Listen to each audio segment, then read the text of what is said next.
ನಾನು ಲೆಕ್ಕ ಹಾಕಿದ್ರಿ ನಮ್ಮ ಶಾಸಕರ ಜೊತೆ ಎಲ್ಲ. ನೀವು ಇದಕ್ಕೆ 1 ಕಿಲೋಮೀಟರ್ಗೆ 1285 ಕೋಟಿ ರೂಪಾಯಿ ಖರ್ಚಾಗ್ತೈತೆ. ಕರೆಕ್ಟಾ? 1285 ಕೋಟಿ 1 ಕಿಲೋಮೀಟರ್ಗೆ. ವರ್ಲ್ಡ್ಸ್ ಕಾಸ್ಟ್ಲಿಯೆಸ್ಟ್ ರೋಡ್ ಸರ್ ಇದು. ವರ್ಲ್ಡ್ ಅಲ್ಲ, ಇದು ನಮ್ಮ ನಮ್ಮ ಇವರು ಸ್ಯಾಟಲೈಟ್ ಬಿಟ್ರಲ್ಲ, ಅದು ಇದಕ್ಕಿಂತ ಚೀಪು. ಸ್ಯಾಟಲೈಟ್ ಇದು ಮಂಗಳ ಗ್ರಹಕ್ಕೆ ಹೋಯ್ತಲ್ಲ, ಆಟೋ ರಿಕ್ಷಾ ರೇಟಲ್ಲಿ ಹೋಯ್ತು ಅಂತ ಅಮೆರಿಕಾದ ನ್ಯಾಸಾದಲ್ಲಿ ಚರ್ಚೆ ಆಯ್ತಂತೆ. ಭಾರತೀಯರು ಎಷ್ಟು ಮುಂದುವರೆದಿದ್ದಾರೆ ಅಂತೇಳಿ ಆಟೋ ರಿಕ್ಷಾ ಚಾರ್ಜಲ್ಲಿ ಹೋಯ್ತು. ಇದು ಇದಕ್ಕೆ ಹೋಗ್ತಾರಲ್ಲ, ಅದಕ್ಕಿಂತ ಕಾಸ್ಟ್ಲಿ ಇದು.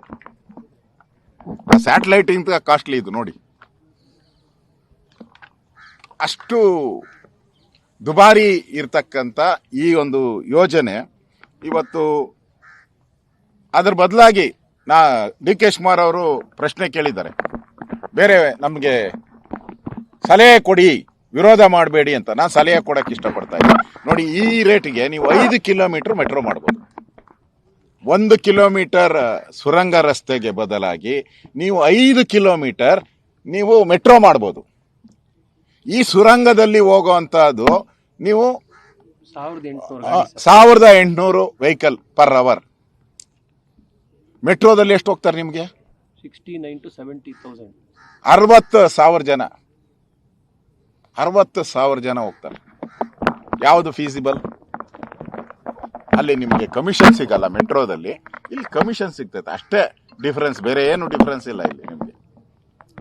ಇದನ್ನ ಎಕ್ಸ್ಟೆಂಡ್ ಮಾಡಿ, ನೀವು ಲೈನ್ ಡಬಲ್ ಮಾಡಿ, ತ್ರಿಬಲ್ ಮಾಡಿ, ಫ್ರೀಕ್ವೆನ್ಸಿ ಜಾಸ್ತಿ ಮಾಡಿ, ಎಕ್ಸ್ಟೆನ್ಷನ್ ಜಾಸ್ತಿ ಮಾಡಿ. ಎಲ್ಲೆಲ್ಲಿ ನೀವು ಮೆಟ್ರೋ ಲೈನಿಂಗ್ ತಂದಿದ್ದೀರಾ ಅಲ್ಲಿ ಟ್ರಾಫಿಕ್ ಕಡಿಮೆ ಆಗಿದೆ. ನೀವು ಚೆಕ್ ಮಾಡಿ ಸರ್ವೆ, ನಮ್ಮ ಮಾಡಿರೋ ಸರ್ವೆಯಲ್ಲಿ ಎಲ್ಲೆಲ್ಲಿ ಮೆಟ್ರೋ ಲೈನಿಂಗ್ ಹೋಗಿದೆ ಅಲ್ಲಿ ಟ್ರಾಫಿಕ್ ಕಡಿಮೆ ಆಗಿದೆ. ಮಾಡಿ, ಅದನ್ನ ನಾವು ಸಲಹೆ ಕೊಡ್ತಾ ಇದ್ದೀವಿ. ಅದಕ್ಕೆ ದುಡ್ಡು ಖರ್ಚು ಮಾಡಿ. ಇದಕ್ಕೆ ಕಾರ್ಪೊರೇಷನ್ ಇವಾಗೆ ಸಾಲದ ಕೂಪದಲ್ಲಿ ಬೆಳೆದಿದೆ. ಈಗ ಇದಕ್ಕೆ ಟೆಂಡರ್ ನಾನು ಕೇಳಿದೆ, ಏನಂತ ಟೆಂಡರ್ ಕರೆದಿದ್ದಾರೆ ಅಂದ್ರೆ, ಬೆಂಗಳೂರಿನ ಎಲ್ಲಾ ಪ್ರಾಪರ್ಟಿನ ಅಡಮಾನ ಇಡಬೇಕಂತ. ಇದಕ್ಕೆ 8,000 ಕೋಟಿಗೆ. ಇಲ್ಲ, ಅಡ್ವರ್ಟೈಸ್ಮೆಂಟ್ ಅಲ್ಲೇ ಇದೆ ನೋಡಿ, ಅಡ್ವರ್ಟೈಸ್ಮೆಂಟ್ ಅಲ್ಲಿ ಇದೆ. ಬೆಂಗಳೂರಿನ ಎಲ್ಲಾ ಪ್ರಾಪರ್ಟಿ, ಕಾರ್ಪೊರೇಷನ್ ಎಲ್ಲಾ ಪ್ರಾಪರ್ಟಿ ಇದು ಬಿಟ್ಟು ಪಾರ್ಕ್ ಏನೋ ಬಿಟ್ಟಿದಾರ ಗೊತ್ತಿಲ್ಲ, ಅದನ್ನು ಇಟ್ಬಿಟ್ಟಿದಾರ ಗೊತ್ತಿಲ್ಲ, ಅದನ್ನ ತಗೊಂತಾ ಇದ್ದಾರೆ. ಪ್ರಾಪರ್ಟಿ ಮೇಲೆ ಲೋನು. ಹಿಂದೆ ಇವ್ರು ಮಾಡಿ ಸಾಲಕ್ಕೋಸ್ಕರ ನಾವು ಸದಾನಂದ ಗೌಡ್ರು ಮುಖ್ಯಮಂತ್ರಿ ಇದ್ದಾಗ ನಾವು ಹುಡ್ಕೋ ಲೋನ್ ತಗೊಂಡ್ರಿ. ಇವ್ರು ಸಾಲ ಮಾಡಿ ಬಿಟ್ಟು ಹೊಟ್ಟಿದ್ರು ನಮ್ಮ ಮೇಲೆ. ಹುಡ್ಕೋ ಲೋನ್ ತೀರ್ಸೋಕ್ಕೋಸ್ಕರ ನಾವು ಅಡಮಾನ ಇಟ್ಟು ತಗೊಂಡ್ರಿ. ಇವ್ರು ಮಾಡಿ ಸಾಲಕ್ಕೆ, ಕಾಂಗ್ರೆಸ್ ಮಾಡಿ ಸಾಲಕ್ಕೆ. ಈಗ ನೀವು ಎಲ್ಲ ಪ್ರಾಪರ್ಟಿಗಳನ್ನ ನಮ್ಗೆ ಹೇಳ್ತಾ ಇದ್ರಿ ಬುದ್ಧಿ, ಎಲ್ಲ ಪ್ರಾಪರ್ಟಿನ ಅಡಮಾನ ಇಡ್ತಾ ಇದ್ದಾರೆ ಕಾರ್ಪೊರೇಷನ್ ಅವರು. 8,000 ಕೋಟಿ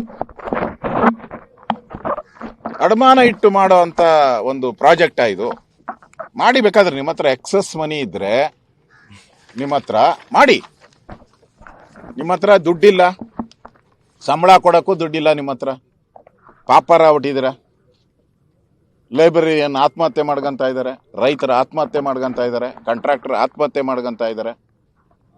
ಇನ್ನು ಟನಲ್ ರೋಡನ್ನು ಅವನು ಆತ್ಮಹತ್ಯೆಗೆ ಬರ್ಬೇಕಷ್ಟೇ. ಇನ್ನು ಟನಲ್ ರೋಡ್ ಮಾಡ್ತಾನಲ್ಲ ಅವನು ಆತ್ಮಹತ್ಯೆಗೆ ಬರ್ಬೇಕಷ್ಟೇ. ಅವನು ಇಲ್ಲ ಅಂದ್ರೆ ಸಾಧ್ಯನೇ ಇಲ್ಲ. ಇದುವರೆಗೂ 4 ಬಾರಿ ಇದರ ಬಗ್ಗೆ ಒಂದು ಟೆಂಡರ್ ಕರೆದಿದ್ದಾರೆ. 4 ಬಾರಿ ಯಾರು ಸರಿಯಾಗಿ ಸ್ಪಂದನೆ ಮಾಡಿಲ್ಲ. ಈಗ ಮತ್ತೆ ಕರೆದಿದ್ದಾರೆ ಟೆಂಡರ್. ಈಗ 120 ದಿನ ಏನೋ ಕೊಟ್ಟು ಮತ್ತೆ ಟೆಂಡರ್ ಆಗಿದೆ. ಈಗ 120. ನಾನು ಕೇಳಿದೆ ಅಧಿಕಾರಿಗಳನ್ನ, ಕೇಳಿದೆ ಎಷ್ಟು ಇಲಾಖೆ ಪರ್ಮಿಷನ್, ಇದು ರೆಕಾರ್ಡ್, ಎಷ್ಟು ಇಲಾಖೆ ಪರ್ಮಿಷನ್ ಬೇಕು ಅಂತ ನಾನು ಕೇಳಿದೆ. 120 ಇಲಾಖೆ, 120 ಡಿಪಾರ್ಟ್ಮೆಂಟ್ ಇಂದ ಪರ್ಮಿಷನ್ ಬೇಕಂತೆ. 120 ಪೊಲ್ಯೂಷನ್ ಬೋರ್ಡ್ ಇಂದ ಹಿಡಿದು ಜಿಯಾಲಜಿಕಲ್ ಸರ್ವೆ ಆಫ್ ಇಂಡಿಯಾ, ಪರಿಸರ, ಇವೆಲ್ಲ ತಗೊಂಡ್ರೆ 120 ಇಲಾಖೆಯಿಂದ ಪರ್ಮಿಷನ್ ಬರ್ಬೇಕಂತೆ. ಆ 120 ಇಲಾಖೆ ಪರ್ಮಿಷನ್ ಬಂದಿದ್ಯಾ? ನನ್ನ ಪ್ರಶ್ನೆ, ಬಂದಿದ್ಯಾ? ಇಲ್ಲ. ಕೇಳಿದೆ ಅಧಿಕಾರಿಗಳ, ಒಂದು ಡಿಪಾರ್ಟ್ಮೆಂಟ್ ಇಂದಾನು ಪರ್ಮಿಷನ್ ಬಂದಿಲ್ಲ 120ರಲ್ಲಿ. ಈ ಪರ್ಮಿಷನ್ ತಗೊಂಡೆ, ನೀವು ಯಾಕೆ ಇದನ್ನ ಟೆಂಡರ್ ಕರಿತಾ ಇದ್ದೀರಾ? ಅಂದ್ರೆ ಬೇಗ ಟೆಂಡರ್ ಕರೆದು ದುಡ್ಡು ಹೊಡ್ಕೊಂಡು ಕಮಿಷನ್ ತಗೊಂಡು ಹೋಗ್ಬೇಕು ಅಂತನಾ ನೀವು? ಅಂದ್ರೆ ನೀವು ಇದು ಬಿಹಾರ್ ಎಲೆಕ್ಷನ್ಗೆ ಮಾಡಿರೋ ಪ್ರಾಜೆಕ್ಟ್ ಅಂದರೆ ಈ ಟನಲ್ಲು ಬಿಹಾರ್ ಎಲೆಕ್ಷನ್ಗೆ ಹೋಗುತ್ತಾ, ತಮಿಳ್ನಾಡು ಎಲೆಕ್ಷನ್ಗೆ ಹೋಗುತ್ತಾ? ಇದು ಜನ ಪ್ರಶ್ನೆ ಕೇಳ್ತಾ ಇದ್ದಾರೆ, ನಾವೆಲ್ಲ ಪ್ರಶ್ನೆ ಕೇಳ್ತಾ ಇದ್ದೀರಿ. ಬಿಹಾರ್ ಎಲೆಕ್ಷನ್ಗೋ ಅಥವಾ ತಮಿಳ್ನಾಡು ಎಲೆಕ್ಷನ್ಗೆ ಇದನ್ನೇನ ಹೋಗ್ತಾ ಇದೆಯಾ ಅಂತೇಳಿ.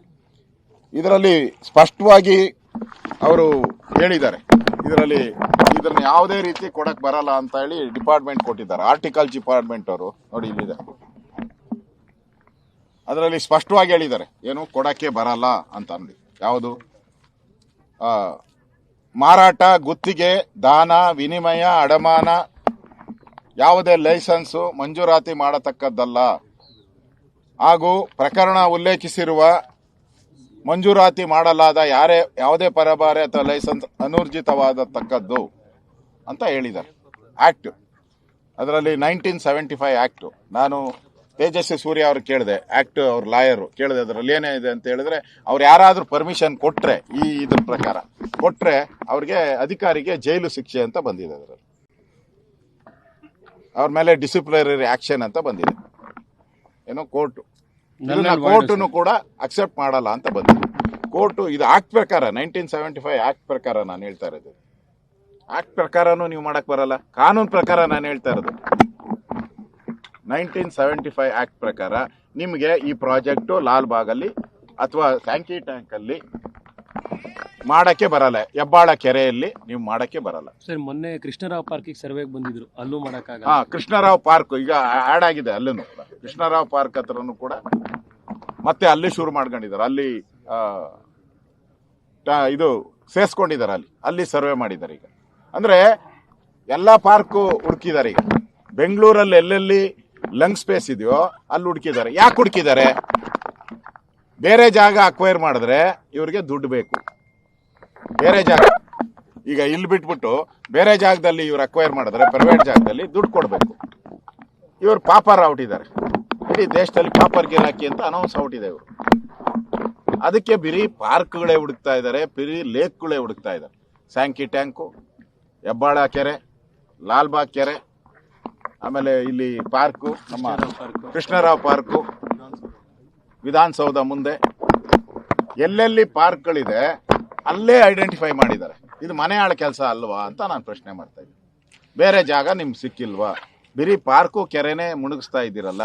ಅಂದ್ರೆ ಕೆಂಪೇಗೌಡರ ಒಂದು ಆಶಯ ಏನಿತ್ತು, ಕೆರೆಗಳನ್ನ ಸಂರಕ್ಷಣೆ ಮಾಡಬೇಕು, ಉಳಿಬೇಕು ಅಂತ ಕೆಂಪೇಗೌಡರ ಒಂದು ಆಶಯ ಇತ್ತೇನೋ, ಅದಕ್ಕೆ ಒಂಥರ ಕೊಡ್ಲಿ ಪೆಟ್ಟು ಇಕ್ಕಿದ್ದಾರೆ. ಡಿ ಕೆ ಶಿವಕುಮಾರ್ ಹೇಳ್ತಾರೆ ನಮ್ಮ ಅಪ್ಪನ ಹೆಸರು ಕೆಂಪೇಗೌಡ ಅಂತ ಹೇಳಿ. ಏನಪ್ಪ ಇದೇನಾ ಕೆಂಪೇಗೌಡರ ಹೆಸರಿಗೆ ಕೆರೆಗಳಿಗೆ ಮುಣಗ್ಸೋ ಅಂತದನ? ಕೆರೆ ಕಟ್ಟು ಅಂತ ಹೇಳಿರೋದು ಕೆಂಪೇಗೌಡರು, ಮುಣಗ್ಸಕ್ ಹೊರಟಿದ್ದೀರಲ್ಲ. ಇದ್ರ ವಿರುದ್ಧ ಇವತ್ತು ಜನಾಂದೋಲನ ಆಗ್ಬೇಕು.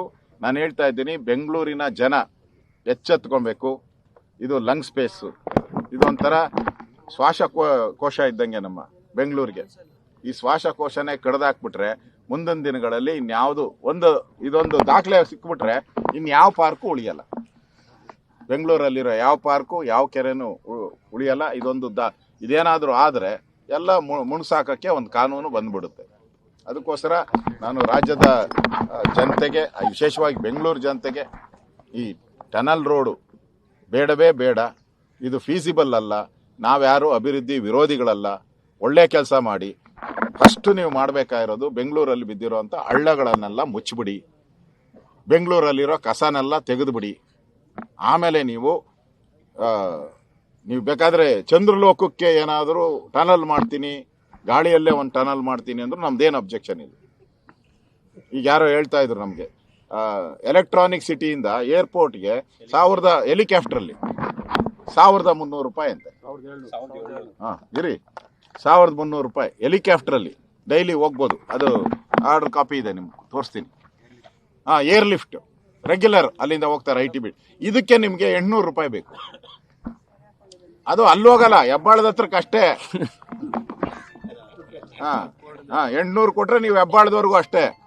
ಹೆಬ್ಬಾಳದಿಂದ ತಿರುಗಿ ನೀವು ಅಲ್ಲನ್ನು ಟೋಲ್ ಕಟ್ಬೇಕಲ್ಲ, 350 ರೂಪಾಯಿ ಟೋಲ್ ಕಟ್ಬೇಕು. ಅಲ್ಲಿ ಟೋಲ್ ಹತ್ರ ಹೋದ್ರೆ ಎಷ್ಟಾಯ್ತು? ಅದ್ರ ಬದಲು ಹೆಲಿಕಾಪ್ಟರಲ್ಲೇ ಹೋಗ್ಬೋದಲ್ಲ, ಟನಲ್ ಹೆಂಗ್ ಬೇಕು?